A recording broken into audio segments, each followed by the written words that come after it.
Hello, good morning, good afternoon, and good evening to everyone. Thank you for having me today. So today I'm going to walk you through a paper called Graphic Deep Reinforcement Learning for Dynamic Resource Allocation in Space, Air, Ground Integrated Networks. So that's a bit mouthful, so let me save you the trouble. I'll just call it GDRL for the rest of the talk. This paper was published in the IEEE Journal on Selected Areas in Communications, January 2025, by a research group from the University of Sydney and La Trobe University. So here's one sentence version of what's the paper about. Imagine a computer network or communication network that spans satellites in ones, drones or balloons in the air, and phones on the ground, all working together seamlessly. So this paper is about teaching an AI to make smart split-second decisions about where to send your data and how much computing power to give it, even while the satellites are literally moving overhead.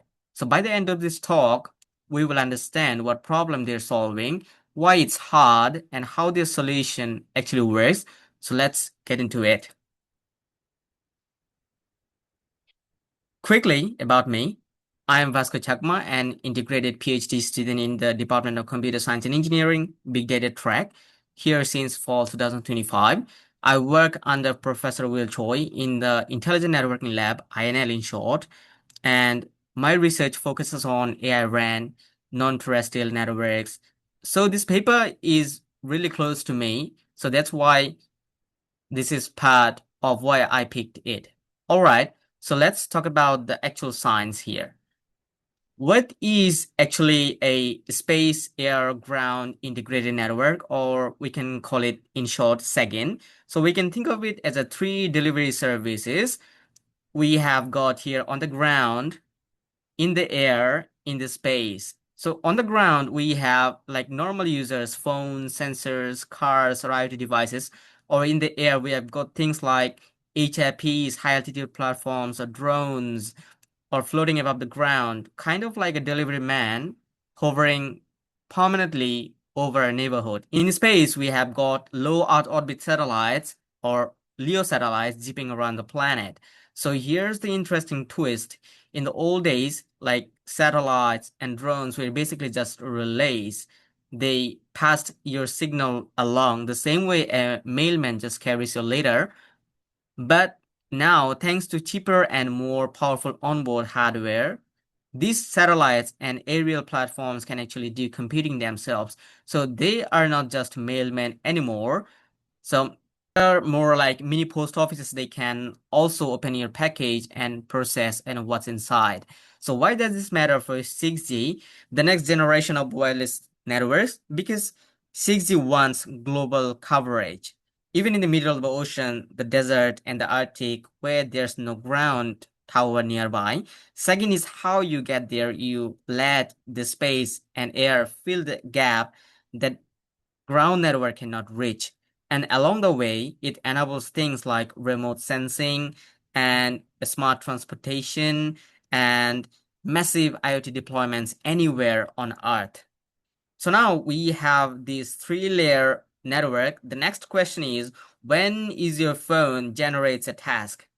We can say that some data that needs processing, where should the task actually go? So we basically have four choices here.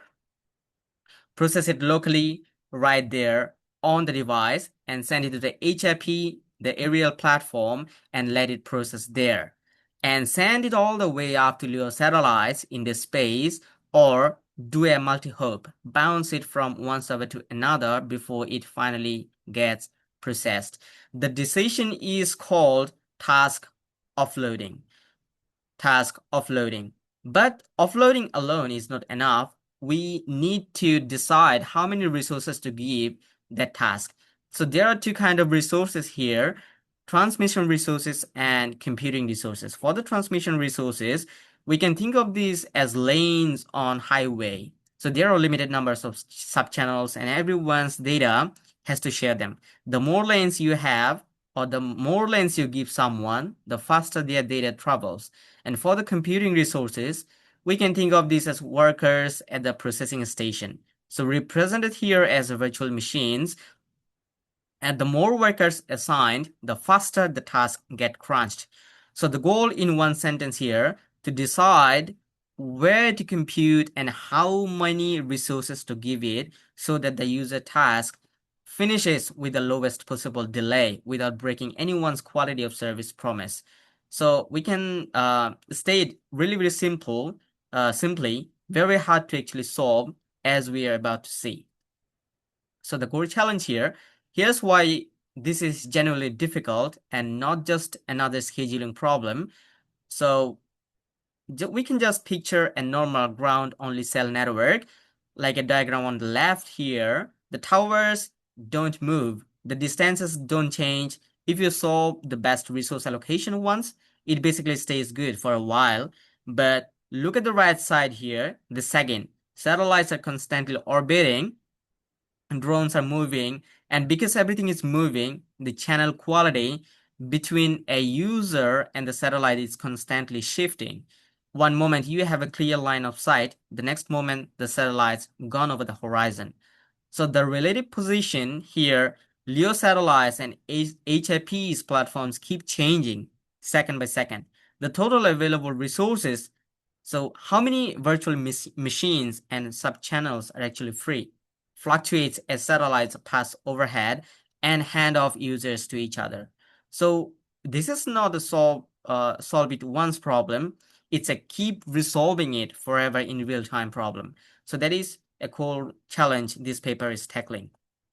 So now we have people try to solve this before broadly to camps, like camp 1 here, optimization based methods, and the second one is conventional deep reinforcement learning based methods, or DRL methods.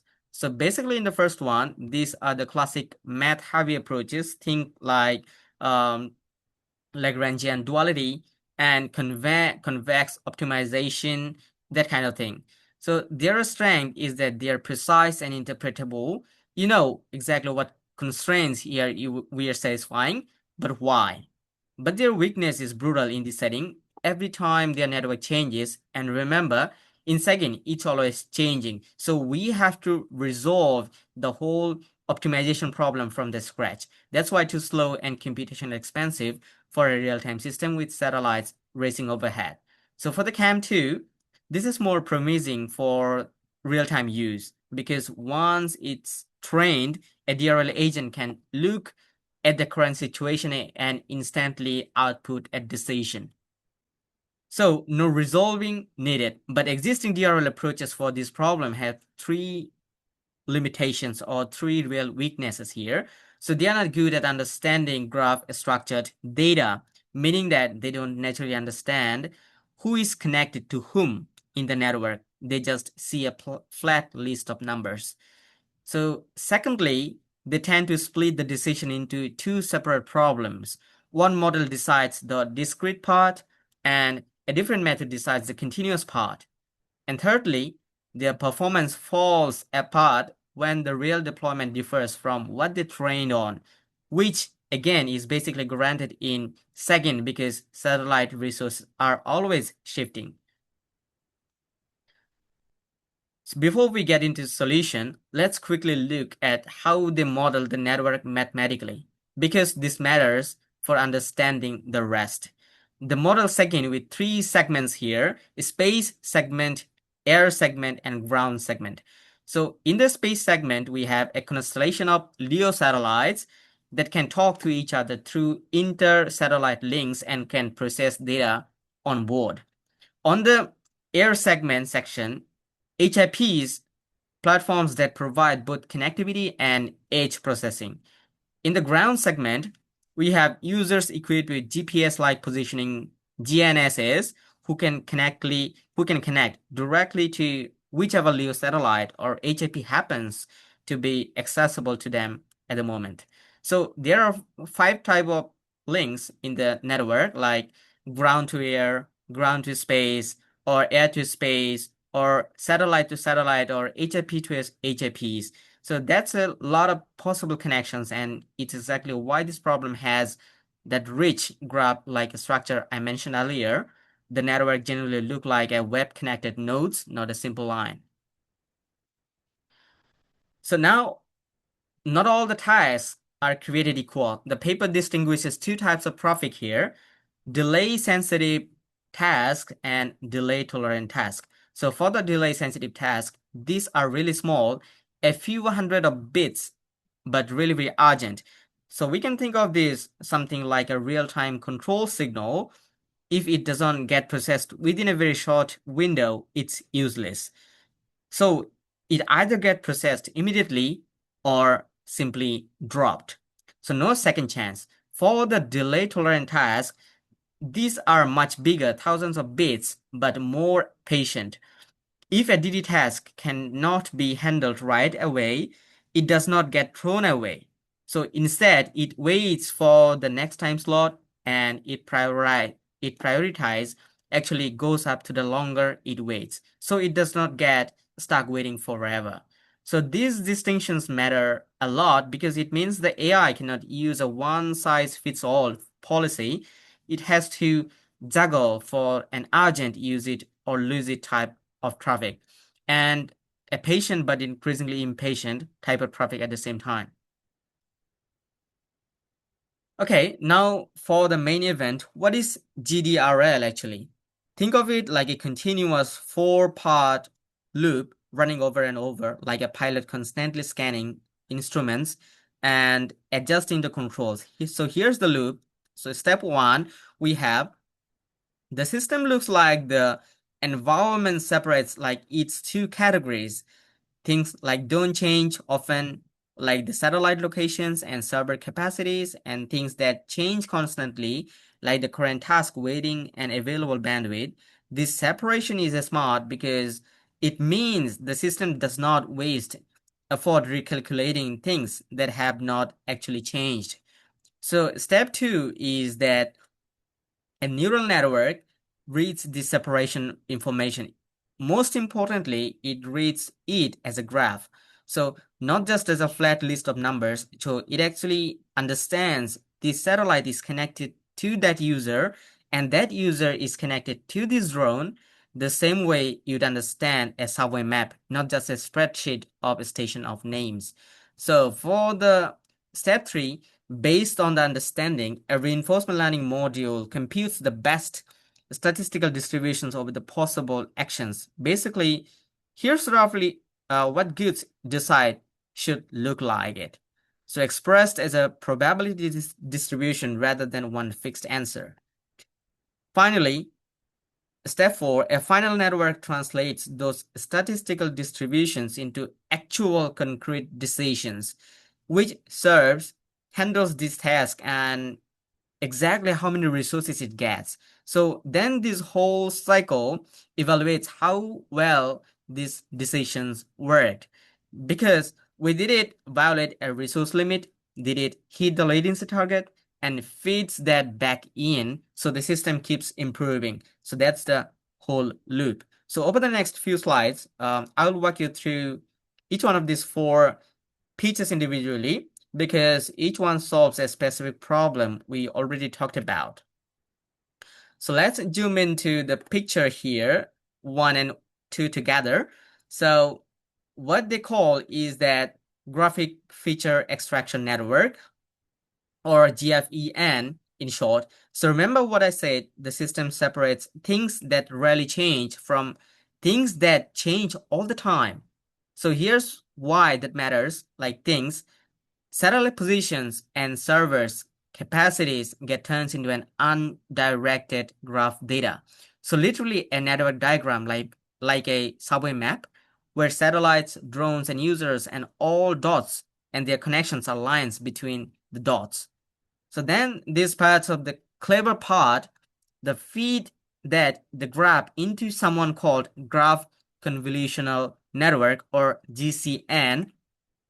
So we can think of it as a GCN as a kind of a smart map reader, a normal neural network. And if you gave it a map, so would see a pile of numbers with no sense of geometry or geography. A GCN actually understands adjacency. So it knows that this satellite's situation is influenced by its direct neighbors on the map. So the same way your commute is influenced by which subway lines actually connect to your station. So there's also a nice engineering trick here. Normally, doing this kind of graph math is very computationally expensive. So it scales the square of the network size, and which gets brutal as you more satellite users. The authors use something called like Chebyshev polynomial approximation here. And don't worry about the name. So just remember what it buys them. So it turns that expensive calculation into something that scales much more cheaply, roughly linearly. So less smart and fast enough to actually run in real time. So once that graph information is combined with the fast changing details, like which task just arrived and how many channels are free right now, so this system has a complete, spatial, and aware snapshot of the network, so ready to feed into the decision-making part. So now, the system understands the network. It needs to actually start deciding what to do. And that's the job of the latent action generation network, or LAGN. So we can, under the hood, this is built on algorithm like called TRPO, Trust Region Policy Optimization. I won't make you memorize the name, but here's the intuition behind why they choose it. TRPO is designed to be cautious. It guarantees every time it updates its strategies, and the new strategy is at least as good, if not better, than one before. Never a big step backward. So we can think of it like a mountain climber who only ever takes safe, verified steps forward instead of ones that might send them turning into tumbling downhill. Otherwise, less careless learning algorithms can, like, occasionally take a bad step and set the whole training process back. TRPO avoids that. So what actually comes out of the LAGN here, not one final decision. Instead, it outputs probability distributions here, and especially Gaussian and bell curve shaped distributions for both these discrete decisions like offload or not, and the continuous decision like how many resources. Then the system samples an actual action from those distributions. So this is a really elegant way of representing the AI's best guess along with own uncertainty, rather than forcing one rigid answer every single time. And here's the real practical problem. If you say 20 possible servers a task could be uploaded to, but multiple ways to route through them, the total number of possible combinations explodes incredibly fast. So we are trying to compute a clean probability for every single one of these combinations, actually computationally insane. So it doesn't just scale. So that's exactly the challenge the action mapping network AMN is built to solve. So the clever move here is an encoding scheme. Instead of treating every possible uploading combinations here as its own unique option, they break the decision down into much smaller pieces. First, a basic decision, drop it, process it, and send it to a satellite, and send it to a drone, and so on. And secondly, which specific satellite or drone, if that's the choice, by splitting it the way they turn an explosively large problem into a small and manageable list of valid choices for each users. So the MN is like built with LSTM networks, a type of neural network like that is good at remembering sequences paired with regular feed forward layers to encode and decode both the discrete and the continuous decisions, here. So the payoff of this approach is guarantees AI never, like, in range, is dramatically cuts down the computational cost, because you are no longer choosing from one astronomically large space, just a short valued list. So here's a real weak spot with normal deep reinforcement learning. So it trained on one version of the world, and if the real world drifts away from that and say resources become suddenly much more limited than what it trained on, its performance can fall apart. And remember, in second, this drift is not a race edge case.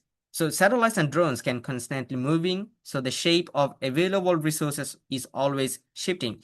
So the fix here is that something called MAML, model agnostic meta learning. So I'd like to explain this with an analogy.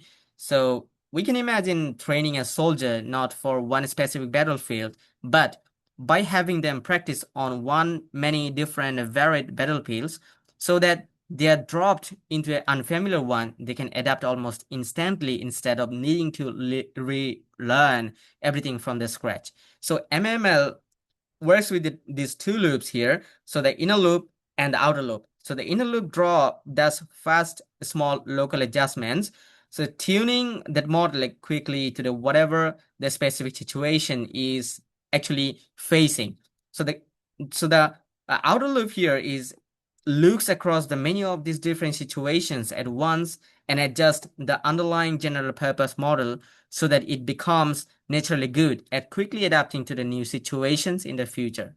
So the result here is that when the network conditions suddenly shift, say a bunch of satellites just moved out of range, GDRL does not need a massive, slow retaining process, so it can adapt in essentially milliseconds.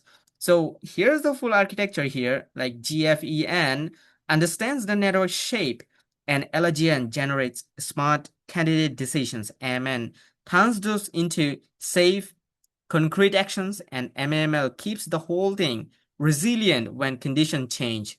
So now let's look at whether it actually works. So before looking at the final performance, the author first checked something more basic. Does the training process actually behave well, or does it bounce around chaotically? So this chart shows something called a value loss. Basically, the gap between the AI expects to happen and what happens actually. Dropping over time because across 3 training rounds, so what you see is the gap shrinking, settling down, not staying wild and jumpy forever. That's what happens here by the third train loop. The fluctuations noticeably calm down, and which tells the training process is converging towards a stable, dependable policy, not just getting lucky one.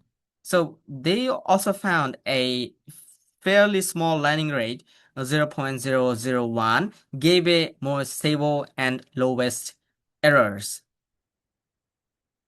So the big question here, does the GDRL actually beat the alternatives? They compared it against several well-known reinforcement learning methods like PPO, TRPO, SSC, and DDPG over the 5,000 training steps here. And on the reviewer chart, we have GDRL shown here. The graph understanding module turned on clearly comes out on top and sitting well above every method. So they also tested on this version on GDRL without that graph module, and it performs noticeably worse than a full version, which is actually a nice piece of evidence that graph understanding part is not just a nice to have, it's actually doing the real work. So even more convincing here is the latency chart.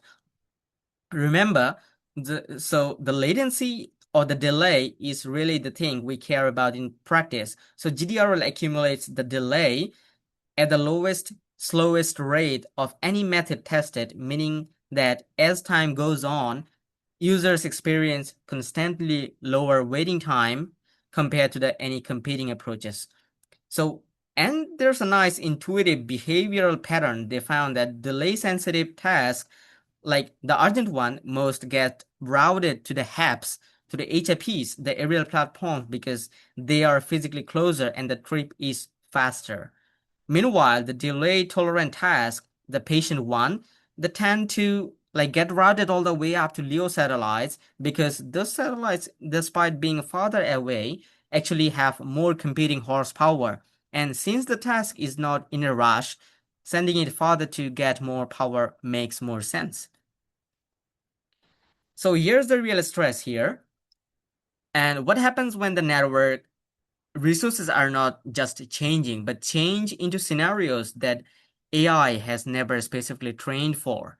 So they tested 3 scenarios here, ranging from the abundant computing resources down to stringent, meaning scarce. And the 2 things stand out. Like firstly, we have, even without the meta learning, so piece turned on GDRL still beats every other baseline methods, and not just of the graph understanding module giving it better spatial awareness, but that's a strong result on its own. Secondly, we have they turn on meta learning on, GDRL becomes noticeably more resilient across widely different and unfamiliar environments. It constantly achieves the highest reward and lowest latency. So no matter what, we have resources scenario, you throw it away, and in plain terms, this is the AI equivalent of someone who trained on many different times showing up prepared. And no matter which terrain they are actually dropped into versus someone who only trained on a flat field and struggles the moment the ground changes. So let's bring it all together. Like 3 things like make GDRL work. 1, topology awareness. 2nd, action space control. And thirdly, real-time resiliency. And so for the topology awareness, the graph understanding module here lets the system genuinely understand the 3D ever-changing shape of the network, who connected to whom, and right now, instead of treating it as a flat pile of disconnected numbers. Secondly, the encoding scheme here and action mapping network solve what otherwise be a computational nightmare, choosing both a discrete routing decision and a continuous resource amount. So together without the option space exploding. And thirdly, real-time resiliency. So meta-learning means here the system can adapt to sudden chaotic shift in the network in milliseconds without needing to be retrained from scratch every time condition changes. So looking ahead, we have like the authors point to a natural next step from a centralized decision maker to one brain making every call from the whole network. So towards a fully distributed and multi-agent system where many smaller AI agents cooperate each other, and which will matter a lot as we head toward truly massive IoT deployments with millions of devices. So just briefly here, 2 key references listed here. The original 2nd survey paper and the architecture diagram comes from, and of course the GDRL paper itself, published in the IEEE JSAC in January 2025. So full citations are on the slide here for anyone who wants to dig deeper. So to wrap up, this paper takes actually a genuine hard, constantly moving problem, how to allocate computing and bandwidth across satellites, drones, and ground users all at once, and solves it with an AI that actually understands the network shape, makes both types of decisions together, and adapts on the fly when things change. That's GDRL. So thank you for listening. I'm happy to take any questions. And if you have any questions, you can send me an email. Thank you so much.